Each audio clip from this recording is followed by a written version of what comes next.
BNP 30 বছর কেন 300 বছর ক্ষমতায় থাকুক, জনগণ ম্যান্ডেট দিলে বা অন্য যে কোনো দল থাকুক যারাই জনগণকে ম্যান্ডেট দেবে।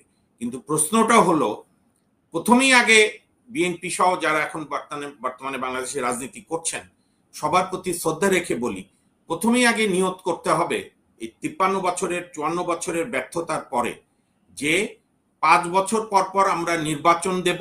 5ই আগস্ট পর্যন্ত যে ওনাদের বিএনপির জনপ্রিয়তা ছিল সেখানে তো একটা চিট ধরেছে। এখন ধরেন তারেক রহমান সাহেব অত দূর বিদেশে বসে বা বিএনপির কেন্দ্র কমিটি ঢাকা থেকে বসে যে অ্যাঙ্গেলে কথা বলছে বা যেভাবে তারা একটা ম্যাচুরিটির পরিচয় দিচ্ছে, আমার তো মনে হচ্ছে না যে বিএনপির সেই স্টেটমেন্ট, সেই ইনস্ট্রাকশন গুলো বিএনপির বিভাগীয় কমিটি নেই, জেলা কমিটি, থানা কমিটি, ইউনিয়ন লেভেলে বা বিএনপির অন্যান্য সহযোগী বন্ধু সংগঠন বা সহযোগী সংগঠন, ভাতৃপ্রতিম সংগঠন, কেউই এটা ফলো করে। জনাব এনামুল হক মনির, আপনার এই সাহসী বিশ্লেষণ ধর্মী অনুষ্ঠানে আমাকে যুক্ত করার জন্য, আমার সঙ্গে দুইজন শ্রদ্ধেয় সম্মানিত আলোচক আছেন, তাদেরকে আমার সালাম, অভিনন্দন, এবং আপনার সারা বিশ্বব্যাপী বাংলা ভাষাভাষী দর্শকদেরও যারা এখন শুনছেন, ভবিষ্যতে শুনবেন, তাদেরকেও আমার সালাম এবং শুভেচ্ছা। অ্যাকচুয়ালি আপনি টপিকসটা পাঠানোর পরে আমি শহীদুদ্দিন চৌধুরী অ্যানি সাহেবের সাক্ষাৎকারটা দেখেছি। এটা ইনক্লাবের অনলাইন মিডিয়ায় উনি সাক্ষাৎকার দিয়েছেন, নানা বিষয় নিয়ে মতামত দিয়েছেন। আমার কাছে অ্যাপারেন্টলি মনে হয়েছে কিন্তু উনি ওইভাবে বলেনি যে 30 বছর বিএনপি ক্ষমতায় থাকতে চায়। বলতে চেয়েছে যে জনগণের ম্যান্ডেট নিয়ে আমরা 30 বছরে ক্ষমতায় যেতে চাই, জনগণের ম্যান্ডেট নিয়ে, মানে 5 বছর পর পর ভোট, এটাই মিন করেছেন উনি। যেটা এমফ্যাসিস দিতে চেয়েছে, আমি যেটুকু একজন দর্শক হিসেবে বুঝেছি, যে বিএনপির প্রত্যেক দিনের কার্যক্রম ঠিক করা দরকার, যে আগামী 5 বছর যদি রাষ্ট্র ক্ষমতায় যেতে পারে তাহলে বিএনপি কি কি করবে। ওইটা বলতে গিয়ে উনি বলেছে যে বারবার ম্যান্ডেট নিয়ে বিএনপি 30 বছর ক্ষমতায় থাকতে চায়। আমার কথা, জনগণ ম্যান্ডেট দিলে বিএনপি 30 বছর কেন 300 বছর ক্ষমতায় থাকুক বা অন্য যে কোনো দল থাকুক যারাই জনগণকে ম্যান্ডেট দেবে। কিন্তু প্রশ্নটা হলো, প্রথমেই আগে বিএনপি সহ যারা এখন বর্তমানে বাংলাদেশে রাজনীতি করছেন সবার প্রতি শ্রদ্ধা রেখে বলি, প্রথমেই আগে নিয়ত করতে হবে এই 53 বছরের 54 বছরের ব্যর্থতার পরে যে 5 বছর পর পর আমরা নির্বাচন দেব এবং আমরা 5 বছর পর তত্ত্বাবধায়ক সরকারের কাছে ক্ষমতা হস্তান্তর করে দেব এবং আমরা রেডি থাকবো বিরোধী দলে যাওয়ার জন্য।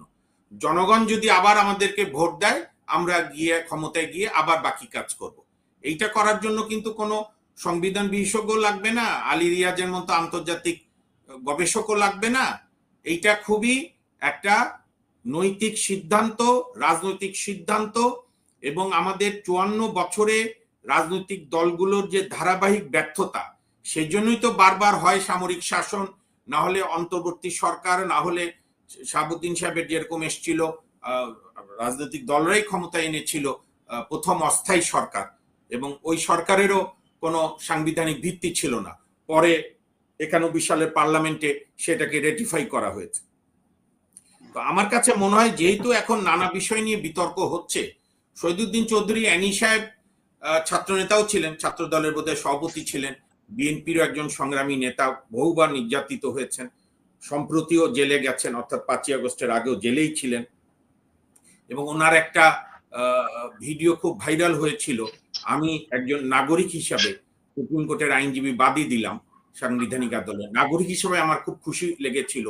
উনি ওনার লক্ষ্মীপুরের বাসায় গিয়েছিল, ওইখানে ছাত্র দল এবং স্থানীয় বিএনপি যুব দল অনেকগুলো হোন্ডার আয়োজন করেছিল। উনি বকা দিয়েছেন যে এইগুলো, মানে নোয়াখালীর ভাষা তো খুব মিষ্টি, আমি অত সুন্দর বলতে পারি না, উনি সুন্দর বলেছিল যে যার বাংলা মানে হচ্ছে যে কেন আমি কি আমার বাড়ি, গ্রামের বাড়ি রাস্তা চিনি না, হোন্ডা মিছিল নিয়ে যেতে হবে কেন।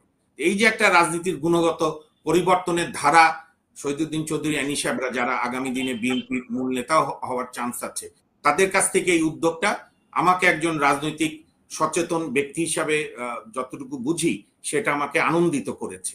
তো ইনক্লাবের পুরা সাক্ষাৎকারটা যদি আপনি মনোযোগ সহকারে দেখেন, তাহলে কিন্তু এই সিদ্ধান্তে আসা যাবে না যে উনি ক্ষমতার জন্য বলছে যে আমরা 30 বছর ক্ষমতায় থাকবো। বলেছে মামুন ভাই, আমি যেটা বলছি যে উনি ক্ষমতার জন্য বলছেন বিষয়টা, এটা আমিও বলতে চাচ্ছি না, কিন্তু উনার যে বিষয়টা বলেছেন যে 30 বছরের জন্য বিএনপি আসতে চায়, অবশ্যই জনগণের ম্যান্ডেট নিয়ে বিএনপি আসবে, কিন্তু গত 10 মাসে যে ধরনের কার্যক্রমগুলি জনমনে অনেকটাই বিএনপিকে নিয়ে ক্ষোভের সৃষ্টি হয়েছে, বিশেষ করে বিএনপির কিছু নেতা কর্মীদের কার্যক্রম নিয়ে অনেককে বহিষ্কারও করেছেন জনাব তারেক রহমান। তারপরে একের পর এক বিভিন্ন ইস্যুগুলো সামনে আসতেছে, বিতর্কিত বিষয়। এখান থেকে আসলে বিএনপিকে বেরিয়ে আসা উচিত কিনা, যদি আগামীতে 5 বছরের জন্য যে ক্ষমতায় আসছে।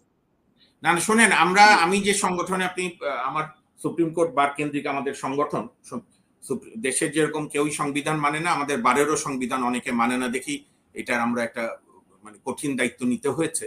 এবং আমরা জাতীয়তাবাদী আইনজীবী ফোরামের সঙ্গে যুক্ত হই, আর অন্যান্য আইনজীবী সংগঠনের সঙ্গে যুক্ত হই। আপনিও আমাকে আগেই পরিচয় দিতেন। ইউনাইটেড লয়ার্স ফ্রন্ট আমরা গঠন করেছিলাম, তারেক রহমান সহ বিরোধী দলের অন্যান্য তদানীন্তন সকল রাজনৈতিক দল জোটের সঙ্গে আমরা বৈঠক করেছি, আন্দোলন করেছি। তো সুতরাং সেই ব্যাপারে কোনো দ্বিমত নাই। এবং 5ই আগস্ট রাত পর্যন্ত বিএনপির যে জনপ্রিয়তা ছিল, এখানে জনাব জাকির সাহেব সাবেক ছাত্রদল নেতা, এখনো নিশ্চয়ই বিএনপির নেতৃস্থানীয়, উনি আরো ভালো বলতে পারবে রাজনৈতিক নেতা হিসেবে। নিঃসন্দেহে 5ই আগস্ট পর্যন্ত যে ওনাদের বিএনপির জনপ্রিয়তা ছিল, সেখানে তো একটা চিট ধরেছে।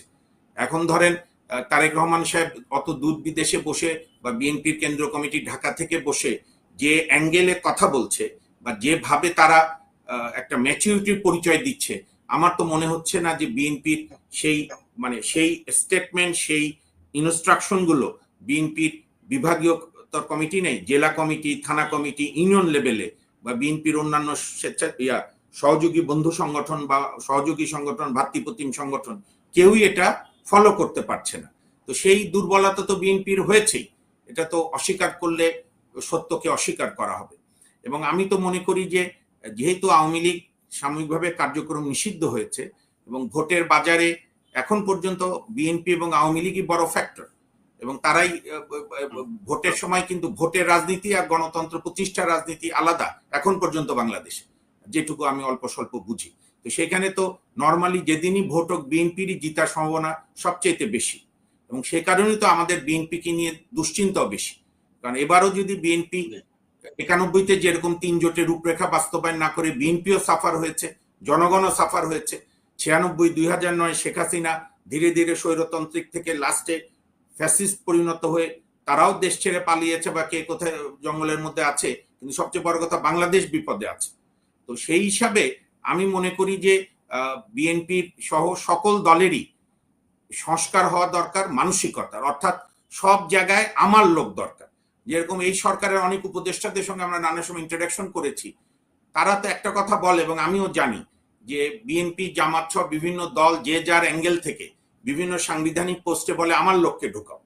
কেউ বলে না যে এই যোগ্য লোককে ঢুকাও, যে জাকির সাহেব বিএনপি করতে পারে বা জাকির সাহেব একজন যোগ্য ব্যক্তি তার সেক্টরে। মানে আমি আপনাকে একটা সহজ বাংলায় বলি, রাজনৈতিক বিশ্বাসের জন্যই, রাজনৈতিক আদর্শের প্রতি আনুগত্যই দেশের বিভিন্ন সাংবিধানিক পদ প্রতিষ্ঠানের পদে যোগ্যতার একমাত্র মাপকাঠি। যেরকম জাতির জন্য বিপজ্জনক, আবার রাজনৈতিক যোগ্যতা আছে, রাজনৈতিক বিশ্বাস আছে দেখেই সে অযোগ্য হবে, তার অন্য যোগ্যতা মাপকাঠিতে আনবে না। এইটা থেকে আমরা বেরিয়ে আসতে না পারলে, আর সব জায়গায় আমার লোক হতে হবে, আমি সব, আর এক কেন্দ্রিক। কেন বিএনপির, আমি তো মনে করি একজন রাজনৈতিক কর্মী হিসাবে, গণতন্ত্রে বিশ্বাসী, আমি তো মনে করি থানা কমিটিকে দায়িত্ব দেওয়া উচিত, যে আমরা কোন জেলা কমিটি বলবো আমরা কোনো কথা বুঝি না, তোমার থানায় যদি বিএনপির কোনো সহযোগী নেতা কর্মীর বিরুদ্ধে অভিযোগ আসে, তোমার থানা কমিটি বাতিল করা হবে। থানা থেকে দায়িত্ব আসবে জেলায়, এক কেন্দ্রিক ওই একজন, উনি সব কন্ট্রোল করবে। আমরা কি দেখেছি গত 54, বিশেষ করে 91 সাল থেকে 2টি বড় দলের সহযোগী সংগঠন থেকে শুরু করে ইভেন আইনজীবীদের নির্বাচনে শেখ হাসিনা গণভবন থেকে প্যানেল দেয়, তারেক রহমান সাহেব টেমস নদীর ধার থেকে প্যানেল দেয়। ওনাদের উপায় থাকে না, এনারা গিয়ে ধরে লয়াররা বা তার সহযোগী সংগঠনরা। তো তাহলে নিজে থেকে নেতৃত্ব গড়ে উঠবে কবে? রাজনীতিতে এরকম জিনিস না, রাজনীতি হচ্ছে একটা বিদ্যুৎ ব্যবস্থার মতো, সারা জায়গায় ল্যাম্পপোস্ট বসানো থাকবে, লাইট বসানো থাকবে, সুইচ টিপবে, বিভিন্ন জায়গায় লাইট জ্বলবে, সেই খুঁটি নিজের ভিত্তিতে দাঁড়িয়ে থাকবে। তো সেই হিসাবে আমি মনে করি শহীদউদ্দিন চৌধুরী বিএনপি যুগ্ম মহাসচিব, সংগ্রামী নেতা, তার শব্দ চয়নে আরো সতর্ক হতে হবে। এটার একটা মিস ইন্টারপ্রিটেশন হতে পারে যে বিএনপি এখন 30 বছরের জন্য ক্ষমতায় থাকতে চায়, যেরকম শেখ হাসিনা 2041 পর্যন্ত থাকতে চেয়েছিল, তার সঙ্গে যদি বিএনপির অন্যান্য কার্যক্রম মিলে দেখে কেউ, তাহলে একটা ভুল বুঝাবুঝির অবকাশ ঘটবে। এই ধরনের বক্তব্য দেওয়ার দরকারই নেই। বলা উচিত যে আমরা যদি ভোটে জিতি 5 বছরে আমাদের দলীয় কর্মসূচি, সংস্কার কর্মসূচি অনুযায়ী এইটুকু আমরা কাজ করতে চাই। উনি অবশ্য বলেছে যে ধারাবাহিক কার্যক্রমের জন্য বিএনপি বারবার ক্ষমতায় যেতে চায়। অ্যাপারেন্টলি এটা কোনো দোষের কিছু না, যে কোনো রাজনৈতিক দলই ক্ষমতায় যেতে চায় জনগণের ম্যান্ডেট নিয়ে। কিন্তু আমাদের ভয়টা কথা আমি শেষ করে দিচ্ছি। ওই যে বাংলা প্রবাদ আছে না, সিঁদুরে মেঘ দেখে ভয় পায়, তাই না হাসিন ভাই? প্রবাদটা তো এইটা, সিঁদুরে মেঘ দেখে ভয় পায়। তো আমাদের হয়েছে যে কেউ নরম ভাবে, কেউ কঠিন ভাবে, ক্ষমতা কেউ সহজে ছাড়তে চায় না। তো 91 থেকে তো আমরা এই কালচার দেখছি। কখনো তত্ত্বাবধায়ক সরকার না মানা, কখনো প্রধান বিচারপতির বয়স বাড়িয়ে সেটাকে পলিউট করা, আমার দলীয় অনুগত প্রধান বিচারপতিকে প্রধান উপদেষ্টা বানানোর কাজ করতে গিয়ে তো বিএনপি 2006 পরে এক বিশাল মানে দুর্যোগের সম্মুখীন হলো, রাষ্ট্র দুর্যোগের সম্মুখীন হলো। অথচ সেই কে এম হাসান সাহেব কবে বললেন? 28 অক্টোবর 2006, যখন সারা দেশে রক্ত গঙ্গা বইছে, উনি তখন বলেন আমি আর দায়িত্ব নেব না। ততক্ষণে জল যা গড়ানোর গড়িয়ে গেছে। সেই কারণেই এখনকার নতুন রাজনীতি অন্তত এইটুকু হওয়া উচিত যে আমরা ক্ষমতায় গেলে 5 বছরের মধ্যে দায়িত্ব শেষ করে, ক্ষমতা বলাও ঠিক না, যে আমরা রাষ্ট্র দায়িত্ব পেলে 5 বছরের পর অন্তর্বর্তী তত্ত্বাবধায়ক সরকারের কাছে হস্তান্তর করে দেব। আবার নির্বাচনে যদি আমাদেরকে জিতায় তাহলে আমরা ক্ষমতায় আসব। আমাদের সবচেয়ে এখন বড় দরকার ক্ষমতায় আমরা টাইম মতো ক্ষমতা ছেড়ে দেব, এই অঙ্গীকার বারবার করতে হবে। এটাই হয়ে গেছে আমাদের রাজনীতির বড় সমস্যা। এবং রাজনীতি এবং অর্থনীতির এই অশুভ আতাত ভেঙে ফেলতে হবে। একবার এমপি হওয়া মানে 2-3 প্রজন্ম আর কারো কিছু করে খেতে হয় না, সে সরকারি দলে থাক আর বিরোধী দলে থাক। এই প্রবণতা থেকে আমাদের বেরিয়ে আসতে হবে। ধন্যবাদ। জি, ধন্যবাদ।